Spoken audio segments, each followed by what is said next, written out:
Naturally, Azura's chosen. I was once an adventurer, not unlike you. I traversed the lands of Morrowind alone, with only my magic as my guide. That may be true for some, but my goddess watches over us one way or another.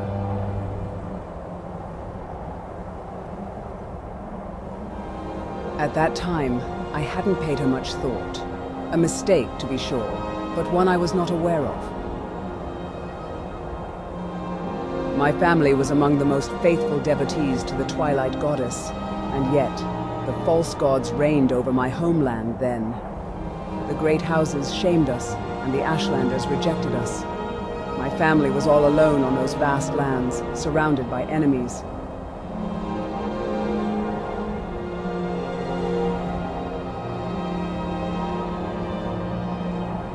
Perhaps, though not entirely. Azura's magic flowed in my family's blood, that my parents and siblings could all receive visions from the Prince of Dawn and Dusk. But not for me. For decades since I was born, Azura had remained silent to me. No vision, no prophecy. Just myself. I felt like an outcast in my own family.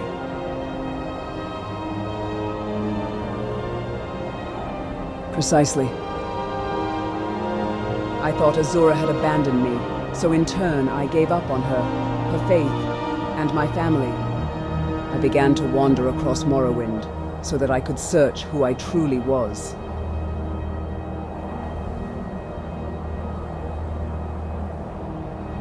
Much less ironic than it was fateful. In my journeys, I witnessed the struggles of the Dunmer and the injustice faced by the beastfolk at the hands of the great houses. But no matter how gifted a sorceress I was, I could not free them all. And then, for the very first time, I had seen my goddess in my dreams.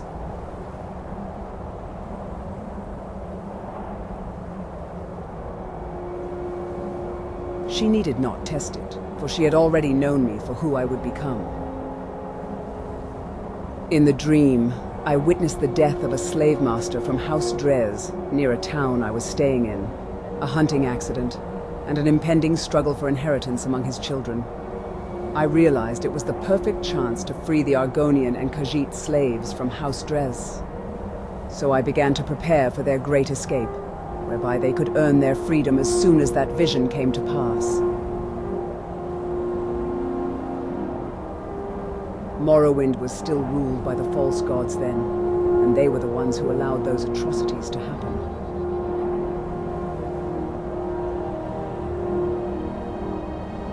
It was by Azura's will that they were saved. I was merely her agent. Soon as the news of the slave master's death reached the plantation, the Drez children began mustering their forces to kill their siblings.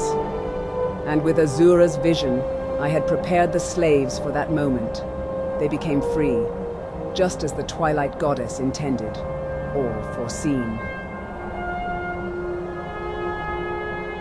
In Azura's visions, I saw an Argonian walk freely on the streets of Mournhold, and a Khajiit feed a great eagle beneath a golden sun.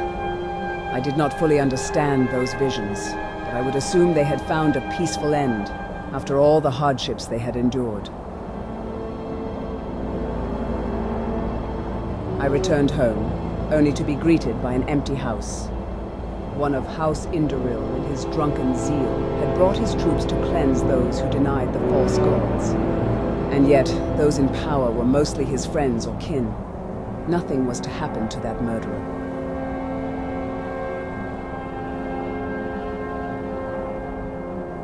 They merely lacked an excuse to act before then.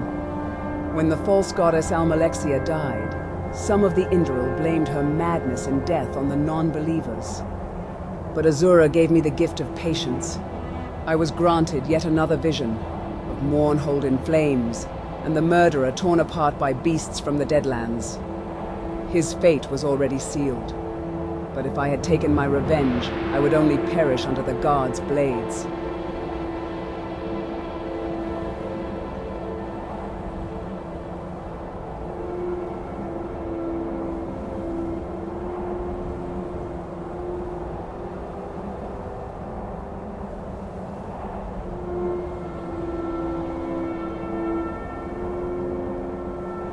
As Azura had shown me, Mournhold's fire and the Daedra's invasion were inevitable. It was the slave's fate to be free, but not the Indoral's fate to live.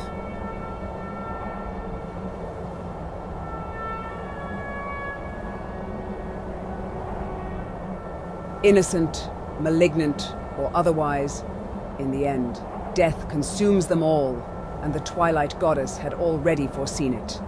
I would not combat her visions. As she had seen it, so it must come to pass. Yes, and I would have died in the attempt, had Azura's visions not stopped me. I left it to its fate as my goddess's visions guided me. Azura told me that the Oblivion Crisis, as it would later be named, shall last for 1 year.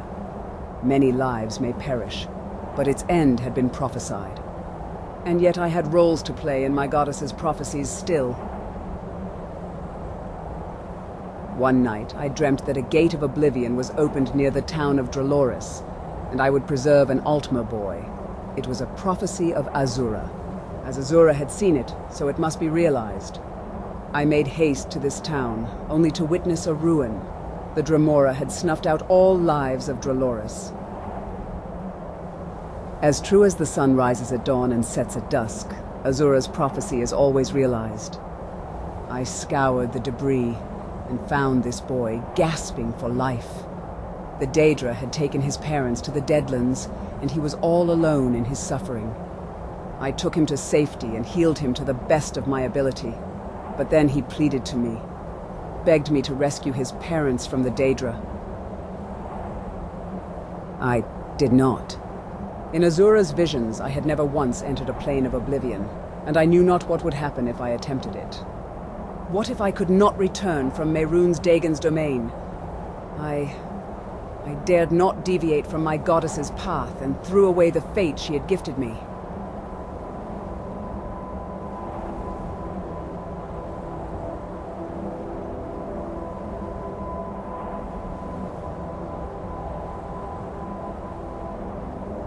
Had Azura foreseen his parents' rescue, I would have braved the Deadlands to make it come true. He believed it was my goddess who forbade me from saving them, and cursed her name. Then he stormed off to the wilderness, when the sky remained crimson red. But Azura whispered to me that he too would have a part to play in her prophecy. It was right, as she had predicted.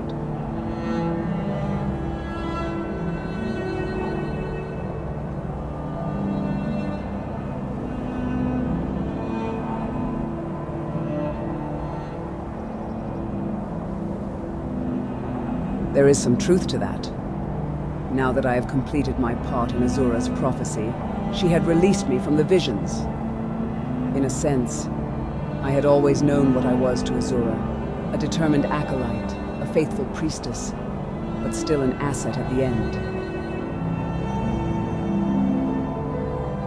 Then came the Red Year, the Accession War, and countless other sufferings endured by my people, all seen by Azura, and all inevitable.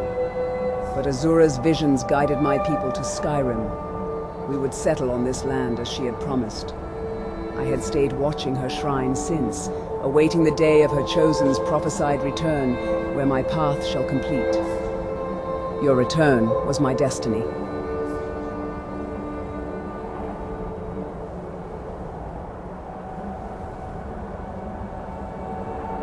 But I was meant to guide you, Chosen.